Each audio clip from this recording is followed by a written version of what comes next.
Hello and welcome to Bubbles and Breakdowns, a space designed for you to show up as your beautifully imperfect self, where we dive into the good, the bad, and the bubbly. I'm Ashley. And I'm Katrina. Well, we've all heard the phrase, well, at least I have, women are just naturally better at multitasking. And you know what? It's often handed to us as a compliment or a badge of honor for the mom hopping on a corporate conference call while pouring milk into a sippy cup, or the professional seamlessly triaging emails while coordinating the family calendar. But you know what? Is it actually a superpower, Ashley? Or is it a survival mechanism for a heavy cognitive load? In this episode, we're pulling back the curtain on this multitasking myth. We explore why multitasking isn't necessarily an innate female skill, but rather a systemic female issue. We talk about the hidden costs of task switching and the invisible labor that it drives. And how, oh gosh, can we build some boundaries and reclaim our focus? I would like to focus. I don't even know how to focus. I know. Like even right now as we're sitting here, I think both of us are planning for the next thing. 100%. And even the biggest word that just stuck out to me when you were going over this overview was a systemic female issue. It is an issue. Yes, it's not a skill necessarily to be boasting about. No, and I mean, I love the fact I can multitask because I've been programmed. And we rely on it. You rely on it. And your family relies on you to be able to do that because you always have done that. Exactly. But it can become cumbersome. Yes, and it becomes distracting. And so we're going to talk about that today. I think the interesting part as we dug into this topic, because you brought this topic up and I was like very curious. I was like, yeah, why is this so typically coined woman or female, ability? And this is the craziest thing. It's like we aren't necessarily biologically better. It's not like our neurons in our brain are firing a different way, but rather the way that it looks is that it's actually society's expectations. And that this is how we've gotten to this place of we can do it all, and we're blending career and home life and mixing it all in a blender. And it's forced us to be in these positions where we have to juggle. Otherwise, like we feel like we're failing. Totally. Like we're the time of it all. Yes. If we don't multitask, it's not going to get all done. Yes. It's not. If you're not that one step ahead, then you have no steps left to take. Like even this morning before I came over here, when talking about time, I was like, okay, I need to get ready. It's an early, recording day or whatever. And I looked at both of my kids' beds, which I typically make, and put all their stuffies back perfectly. And I was like, I think I'm going to leave them and I'll just do it later. And then nope, that cognitive load. I was like, there is no later. You have to do this now. If you don't do it now, you're not going to want to do it later. Totally. And so what did I do? Made the bets. I made the bets. Well, and even I would say you started planning for today last night. I did. Because she texted me, what's your Starbucks order? And I was already asleep, but I was just like, that's how we work. Yes. We are thinking, okay, if Ashley probably doesn't respond in the morning because what time is she getting up? But I want to bring coffee. But like, that's how deep ingrained we are to be just 1 minute saving time. Yeah. 3 steps ahead. Exactly. Yeah. It's just what has happened. But it kind of it's like a little relief to me to know that, oh, I'm not just like stuck this way, or I wasn't like born like this, but perhaps it's the way that we have to function because of what's around us and the pressures of our lives. That kind of like made me feel relief. Right. It's like our assumed responsibilities. Yes. And you're right. Like kind of those stereotypical tasks or things that are just fall in our lap that we're trying to juggle it all. Right. Right. And I think like the whole idea of it being a compliment, I definitely have felt that when I was thinking about that. I'm like, Ashley, when people are like, oh, she's so good at multitasking. For example, I'll be on my team calls and I'll be taking notes or like looking away, and they can tell that I'm not like fully dialed in, but I still listen to everything they're saying. And I've had a team member of mine go, no, she's hearing everything that you're saying. Don't even worry. And I'm like, I am. So you want da da da da. But it's also like, maybe that's a sign of disrespect, like maybe they didn't love that I did that. And while I'm a high functioning multitasker, it doesn't mean that that's like the best way to operate. And so I think this badge of honor, this compliment, is actually like keeping us going in this multitasking mind. Totally. Versus saying, oh, it's okay.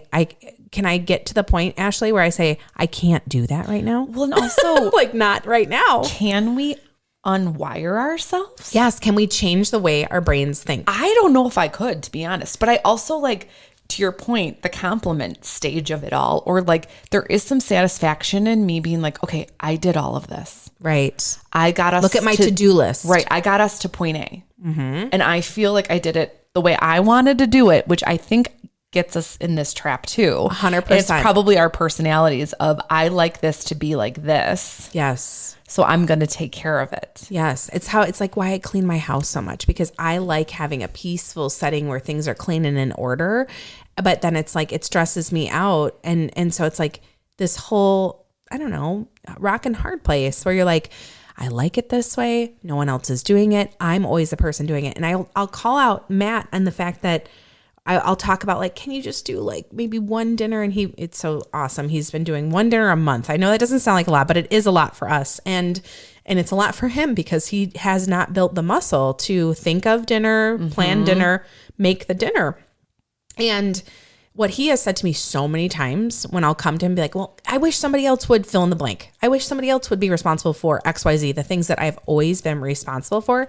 And he's like, it's not that I can't, Katrina, it's that you always do. Mm-hmm. And it's just the way, unfortunately, we've created our rhythm. Right. It's like, not that you won't let him, but you won't let him. Exactly. It's like not thought out. Exactly. Yes. And I'm in the same way. And I think all of this just leads to this exhaustion or burnout. I remember like a couple months ago, it was just like, I don't know if it was like doing everything for school and then doing everything for home and then like trying to get my personal space and time. Like that's a lot to crunch in. It is. And I just remember telling Brad, like, I just want to not be responsible for a day. Yeah, no decisions today. No decisions. Mm-hmm. And I think what that leads to, like, you're overloaded with, you are making every decision. And I was like, dinner, I don't care. No, whatever. Breakfast, whatever. Put Plans a burrito. for the day, I can't. Yeah. Laundry, what's that? Like, I literally was like, I need a day to not think. And I also got that for, I don't know why, but when we went to a couple years ago in Disney World. Oh, I know. I was like, you're my hero. I took a 1-year-old and a 4-year-old. And I thought you were crazy. I'm be honest. I mean, we kind of were.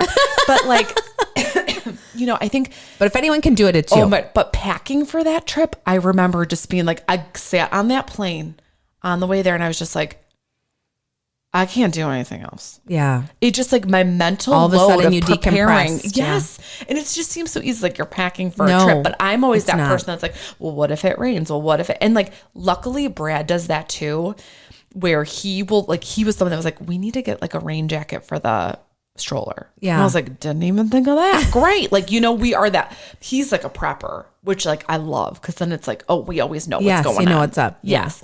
But like it is that exhausting. Mental load. Right. It's like, and how do you come back for that? Because then I think it also does things to your bodies, right? Our cortisol 100%. Level is higher. You're Our ramping. anxiety. You're ramping all the time. And then you're going to have a crash. Well, and what I've also noticed, I definitely think you're going to have a crash, whether you get sick or you get so stressed out, you get in a fight or you pick fights or whatever that is. What I've also noticed is that this constant multitasking has made deep focus work harder for me to do. So hard. Because you're constantly juggling and you imagine like, I'm going to put a visual out there for the listener. So like the way my brain works, maybe in a visual manifestation is imagine this really giant cooktop. And maybe one pot is simmering. Maybe the other pot isn't turned on yet, but it has to be turned on in an hour. And then you've got another one that's about to overflow. And then you've got another one that is about to dry out and like burn the chicken. And they're all going at the same time. And at any given moment, I feel like I have to dial down or remove a pot from the stove. And I say that because that is what my thoughts are like. For example, when I'm working sometimes, I'll start doing something, I'll open up a tab and then I'll be like, okay, I'm going to do this, that, and the other thing. And then all of a sudden I start doing something else. And then I actually have to mentally tell myself, Ashley, get that first thing done before you touch another thing. There's also this practice in work world where it's open it, touch it once. So if you're going to open an email, be prepared to follow through and follow up on what that email is. And there's something really beautiful about that. Totally. But it is harder and harder. 100%. And I love that. I've actually never heard that before, but I love that because that thought is just with you then of I have to respond to this person. And then you have to respond to the next person. So why not just take it off your plate? I feel like we almost put ourselves in these positions that make it harder, but I think it's due to that overwhelm, right? Yes, it is overwhelming. Like there's so many times I remember when I was in the corporate world of just being like, this task is easy. It's so easy. Why am I not doing it? 20 minutes. Right. But I think I was so burnt out and it was all plaguing me that it just became another item on my to-do list that maybe I'd get to tomorrow. Yeah. And then it became like, I don't feel like it right now. Yeah, versus exactly. like, I'm going to do this now so I don't have to worry about it later. And to your point, that distracts you even more from that deep work. That deep work. And so I've had to, in the previous episode, if you haven't listened to Life Hacks, I encourage you guys to listen to it. It's a light, fun-hearted episode, but it also gives out really practical tips and ways that we manage some of the stuff that we talk about on this podcast all the time. And when I looked at that, how I block my calendar, if I have something that's going to take, like, for example, strategy work, it takes more thought time, more thought power. I have to go deep, wide. I have to look at a few things to really start to semblance what I'm trying to do. I block 2-3 hour chunks if I can get them. And then I tell myself, like, this is your time. But this is funny because it's all making sense because I am, like, honestly, an A++ multitasker. And so in order to get focused and deep, I have to retrain my brain and I have to set up mechanisms and expectations and self-talk that get me out of my multitasking trap. Because then the next thing you know, I'm signing up my kids for another swimming lesson. Totally. And I think the thing that always helped me, especially just kind of like to get deep, to get in that section is I'm a timer person. Yeah. Because if I'm just like, okay, you have 45 minutes to do this or to it's be done. in this. Otherwise, then I'm checking my phone. Yeah. What time is it? When's my next call? Yes. When do I have to pick up a human? But if you have a timer that's going to go off. Yes. It helps you stay present because you're not worried about checking on the time. And you're dedicating and you're it not to getting that. distracted. Yes. Exactly. And I think distraction, especially with everything social media, it's like that constantly pulling us. Oh my gosh, you're a social swirl. Like all of a sudden I'm on Instagram and I'm like, whoa, I'm not supposed to be doing that. I have like, keep your brain where it needs to be. We are so programmed to not do that. I know. So it's kind of funny. Yes. To think about this though a little bit too, to say we are accomplishing so much because we are multitasking, but is our quality declining because we're so fragmented? And that's why this whole like argument around women and females being systemically programmed to be multitaskers, the deprogramming, like step one is we have to stop giving ourselves a badge of honor or giving ourselves like that attaboy for getting so much done. Mm-hmm. And I think this speaks to a humanistic thing, right, Ash? Is like we want to feel every day that we wake up on this earth that we have put it all out there, that we have done the thing, that we've got the thing done, whatever that is, I don't know, cleaning out your garden beds. I think you're going to be doing some lawn work later. Like, I don't know, but truth be told is that at the end of the day, if we didn't accomplish a lot, then you kind of start to feel bad about yourselves. And I think to your point is, what if instead you look back at your day and say, okay, how did I enjoy the day? Mm-hmm. I just was watching something. Oh yeah. Eat, Pray, Love. I was like, I feel I just need like a little romance comedy, whatever. So we put on Eat, Pray, Love. Matt has never seen it. And I was like, oh, I love this. I haven't either. Okay. I just love this movie. She is incredible. And this whole story is about this woman who like blows up her life, blows up her marriage, and goes and moves to Italy. And then she goes on a big trip, a bunch of places, and ends up in Bali. And I won't spoil the rest for you. But while in Italy, there was this whole back and forth about Americans.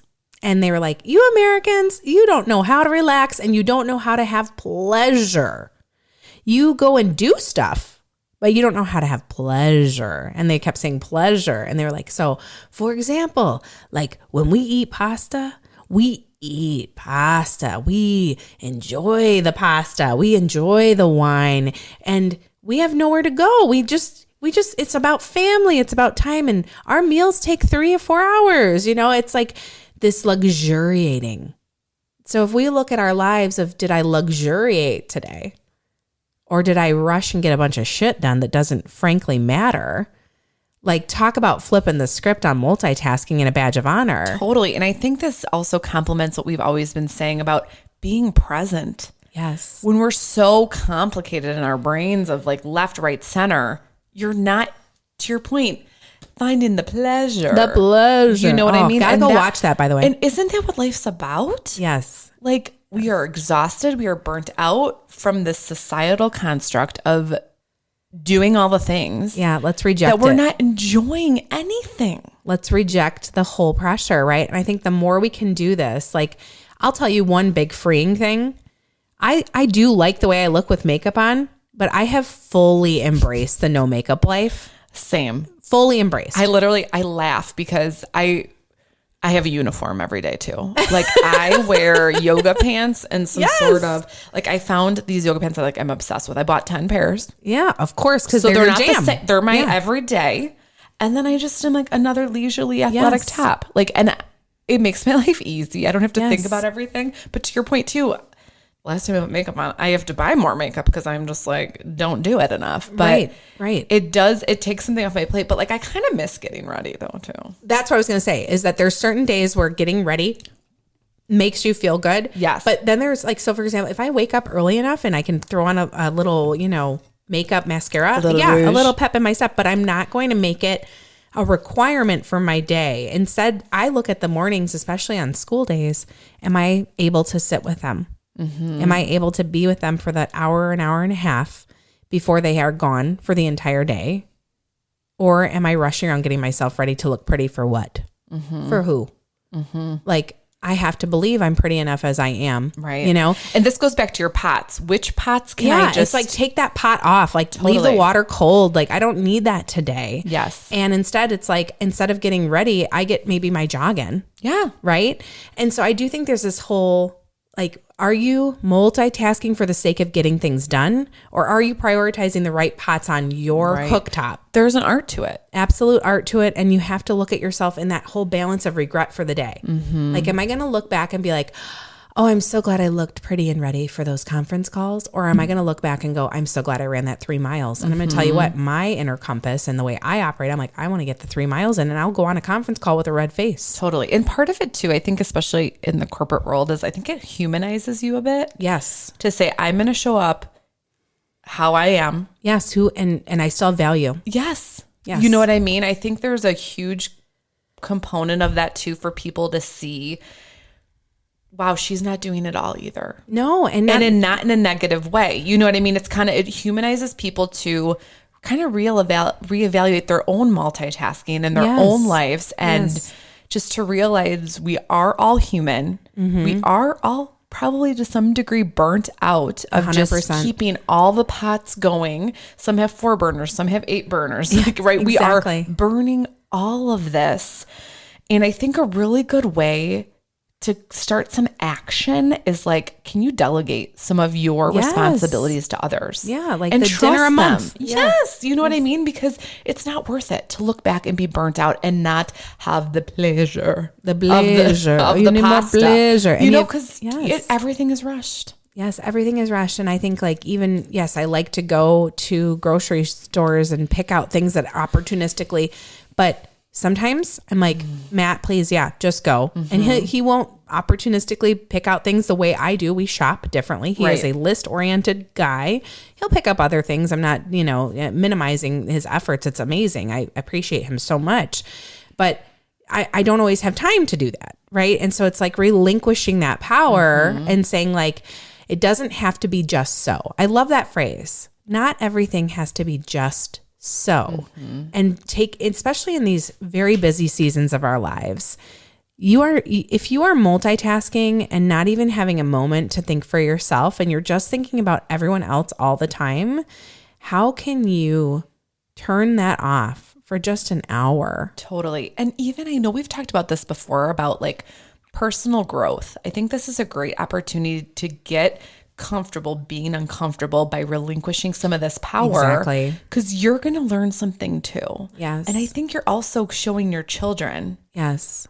Or your spouse or whoever is involved in this decision that like we are a team. Yeah. You don't have to take on so much responsibility. Right. And start enjoying. Yeah.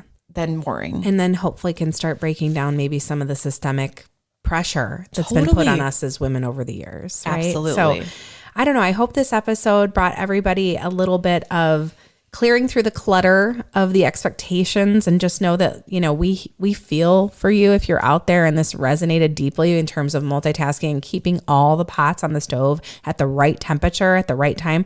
But just know we don't want you to be stressed. We don't want to be stressed. We're going to work on this. I hope you work on it. And let's hold each other up. Like, don't look and frown at the mom who looks frumpy dumpy because you know what, that day she chose to just get her kids ready and not herself. Or even if it's every day like me. No, you don't. No, you don't. And truly, guys, just know that you can change the way you operate. I think that's the biggest invitation as we talked through this topic that really resonates with me. And remember that after every breakdown, don't forget the bubbles. If you're loving us, please tune in, follow us on Instagram, send us some DMs to tell us how much these episodes are hitting. Listen to us on Apple, Spotify, or wherever you get your podcasts. Thanks for tuning in. Cheers, guys.